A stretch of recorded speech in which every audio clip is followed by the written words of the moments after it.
ನಾನು ಯಾಕೆ ಈ ಮೌಢ್ಯದ ಬಗ್ಗೆ ಈ ದೇಶಕ್ಕೆ, ರಾಜ್ಯಕ್ಕೆ, ಜನರಿಗೆ ನಾವು ಹೇಳ್ತೀವಿ ಅಂತ ಹೇಳಿದ್ರೆ, ಎರಡನೇದು, ಪಕ್ಕದ ಜಿಲ್ಲೆ ಮಂಡ್ಯ ಜಿಲ್ಲೆಯಲ್ಲಿ ಅನಕೆರೆಯಲ್ಲಿ ಭೈರವೇಶ್ವರನ ಉತ್ಸವವನ್ನು ನಡೆಯುವಂಥ ಸಂದರ್ಭದಲ್ಲಿ ಎಂಥ ಅನಾಗರಿಕತೆ ಇದೆ ಅಂತ ಹೇಳಿದ್ರೆ, ನಮ್ಮ ಸರ್ ಮಾತಾಡ್ತಾ ಇರ್ತಾರೆ, ಭಗವಾನ್ ಸರ್, ನಿಮಗೆ ಜಾತಿಯನ್ನು ಮನಸ್ಥಿತಿ ಇದೆ ಹೊರತು ಆ ಜಾತಿ ಬಿಟ್ಟು ನಿಮಗೆ ದೇಶ ಕಟ್ಟುವಂಥದ್ದು, ದೇಶದ ಬಗ್ಗೆ ಚಿಂತನೆ ಮಾಡ್ತಕ್ಕಂಥ ಪ್ರವೃತ್ತಿ ನಿಮ್ಗೆ ಯಾರಿಗೂ ಇಲ್ಲ ಅಂತಕ್ಕಂಥದ್ದು.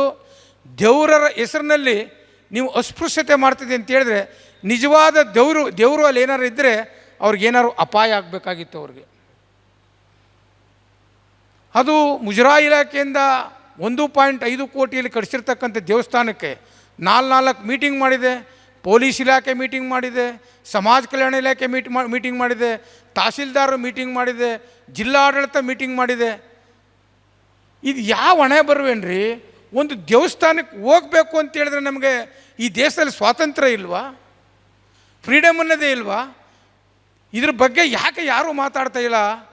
ಹಿಂದೂ ಸಂಘಟಕರು ಯಾಕೆ ಮಾತಾಡ್ತಾ ಇಲ್ಲ? ಹಿಂದೂ ಧರ್ಮದ ವಾರಸ್ದಾರ ಯಾಕೆ ಮಾತಾಡ್ತಾ ಇಲ್ಲ? ನಿಮ್ಗೆ ಯಾರೂ ಕೂಡ ನಾವು ಮನುಷ್ಯರು ಅಂತ ಕಾಣೋದೇ ಇಲ್ವಾ? ನಿಮಗೆ ಎಲ್ಲಿ ತನಕ ಇದನ್ನು ಸಹಿಸ್ಕೊಂಡಿರೋಕ್ಕೆ ಸಾಧ್ಯ? ನಾವು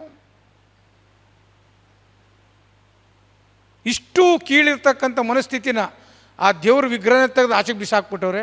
ಆ ದೇವ್ರ ನಾಮಫಲಕನ ತಂದು, ನಮಗೆ ದೇವರು ಅಂತಕ್ಕಂಥದ್ದು ಕಲ್ಪನೆ. ಅದಕ್ಕೆ ಬಾಬಾ ಸಾಹೇಬ್ ಅಂಬೇಡ್ಕರ್ ಈ ದಲಿತರಿಗೆ ಒಂದು ಎಚ್ಚರಿಕೆಯನ್ನು ಕೊಟ್ಟಿದ್ದಾರೆ. ಈ ದೇಶದಲ್ಲಿ ದೇವರು ಅಂತಕ್ಕಂಥದ್ದು ಶುದ್ಧ ಸುಳ್ಳು. ಅದಕ್ಕೆ ನೀವು ಮೌಢ್ಯವನ್ನು ಬಿಟ್ಟು ನಿಮಗೆ ಒಂದು ಸತ್ಯದ ಧರ್ಮವನ್ನು ನಾನು ಕೊಟ್ಟಿದ್ದೀನಿ, ನೀವೆಲ್ಲರೂ ಕೂಡ ಬೌದ್ಧನ ಮಾರ್ಗಕ್ಕೆ ನೀವು ಹೋಗಿ ಅಂತಕ್ಕಂಥ ಸಂದೇಶವನ್ನು ಕೊಟ್ಟಿದ್ರು ಕೂಡ ಈ ನನ್ನ ಜನ ಅನಾಗರಿಕರಾಗಿ ಇನ್ನೂ ಕೂಡ ತೊಳಲಾಡ್ತಾರೆ, ಸಿಕ್ಕಾಕೊಂಡು ಧಿಕ್ಕರಿಸ್ಕೊಂಡು ಅವ್ರ ಕೈ ಬಾಯಿಗೆ ಬಂದಂಗೆ ಅನಿಸ್ಕೊಂಡು ಪೂಜೆ ಮಾಡೋಂಥ ಅಗತ್ಯತೆ ಇದೆಯಾ? ನಾನು ಅನಕೆರೆ ಎಲ್ಲ ಆ ದಲಿತ ಮುಖಂಡರಿಗೆ ನಾನು ಹೇಳ್ತಾ ಇದ್ದೀನಿ, ನಿಮಗೆ ಇದು ಬೇಡವಾದಂಥ ಕೆಲಸ. ನಿಮಗೆ ಕಾನೂನಲ್ಲಿ ನಿಮಗೆ ಅವಕಾಶ ಇದ್ದರೂ ಕೂಡ ನಿಮ್ಮನ್ನು ರಕ್ಷಣೆ ಮಾಡಲಿಕ್ಕಿಲ್ಲ. ನಿಮಗೆ ಸಭೆ ಕರೆದು ಅವ್ರಿಗೆ ಎಚ್ಚರಿಕೆ ಕೊಟ್ಟು ನಿಮ್ಮ ದೇವಸ್ಥಾನಕ್ಕೆ ಹೋಗಬೇಕು ಅಂತ ಭ್ರಮೆ ನಿಮಗಿಲ್ಲ, ಅವಶ್ಯಕತೆ ನೀವಿಲ್ಲ.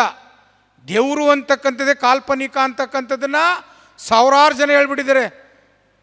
ಸುಮಾರು 5 ವರ್ಷದ ಇತಿಹಾಸ ತಗೊಂಡ್ರೂ ಕೂಡ ಚಾರ್ವಕನ ಕಾಲದಿಂದನೂ ಕೂಡ ಅದನ್ನು ಧಿಕ್ಕರಿಸ್ಕೊಂಡೇ ಬಂದಿದ್ದಾರೆ. ಅದನ್ನು ಇವತ್ತು ಇಂಥ ಮೌಢ್ಯವನ್ನು ಕೂಡ ಬಿಡಬೇಕಾಗಿರ್ತಕ್ಕಂಥದ್ದು.